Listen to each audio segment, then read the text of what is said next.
I don't give a about Anthony. Why y'all keep asking me about him? I said hello to him before he got ass whooped.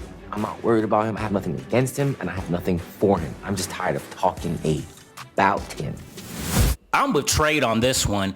I don't care about Anthony coming back to the house at this point. Is you coming back or not? And if you not, can we please move on? Let's talk about it. So the episode begins where the last one picked off with the dumbest fight in the world. It is between two people that didn't even get in the freaking fight.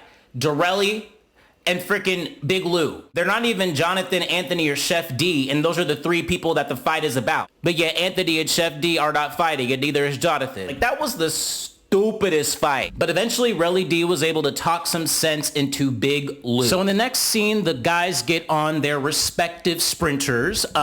In the first sprinter, we have Prince, Orlando, oh God, Akbar, Relly D, and who else in that mug?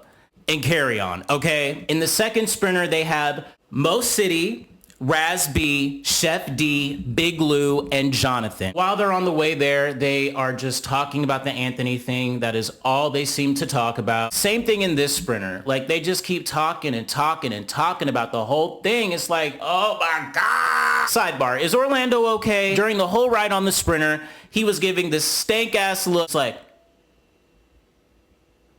what the fuck? Child, he must be low on his meds. So they get to the house and it is absolutely beautiful. It is a huge ass house. Immediately when Jonathan gets in the house, he runs up to his bedroom and nobody stops him because, you know, the last time somebody fought Jonathan for his room, they ended up getting mollywopped and publicly embarrassed on international internet, okay? However, Chef D obviously didn't learn from Rio, okay? Because he's trying to get Jonathan's bed, okay? I guess because he is, you know, he is comparable to Jonathan in size. I think he might be bigger. Oh, he taller than Jonathan. But Jonathan, look at it. He push it. He kick it. Jonathan literally in this house is like, y'all, I'm that bitch of this house. I dare y'all to say something. I fucking dare y'all to say something to me. Trade was absolutely right. He's like, I am going to try my best to not get into it with Jonathan. I'm literally going to try not to get into it with him. I mean, I don't blame Trade. I really don't blame Trade. Open them legs, baby. Open them. They get their rooms. Nothing really happens, so we could just skip all past that. So after they got their rooms, the tradey weighties go outside and they are playing basketball. Guess who has their shirt off? Trade. Ooh. Oh, yes, Prince. And let me say this too. I just love like a man in a do-rag and some tattoos and a beard. And he's masculine with a deep ass voice with some muscles. And he can like beat me up. You know what I mean? But he won't beat me up because like I'm like his prized possession.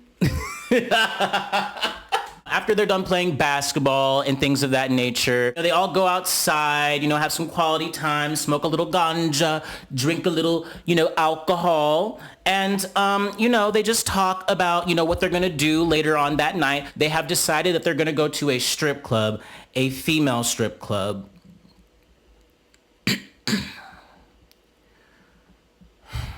So guess who finally comes to the house? Anthony Uncensored, aka Anthony Hernandez, honey. He's finally back. Thank you. They've been talking about your ass for so fucking long. So Anthony, D, Relly, and Kerrion sit in what looks like to be a library, office, whatever. And basically they talk about the situation. They ask Anthony, are you leaving? He's like, no, because I'm not pussy. He is kind of like, his feelings are hurt with Jonathan, and he doesn't understand why, you know, he's throwing away their friendship over Rio paying for a $300 section at his club. Like, why is he throwing away his friendship? He also goes in on Chef D hardcore. He says he doesn't know Chef D and they never were friends. Ever. But then he does something really messy. He says, oh, he's supposed to be Natalie's friend, but he talks crap about her all the time. I'm like, oh, not you trying to come for his job too. You saying that he's bad about the boss, honey. Oh my God. Do I believe it? I don't know.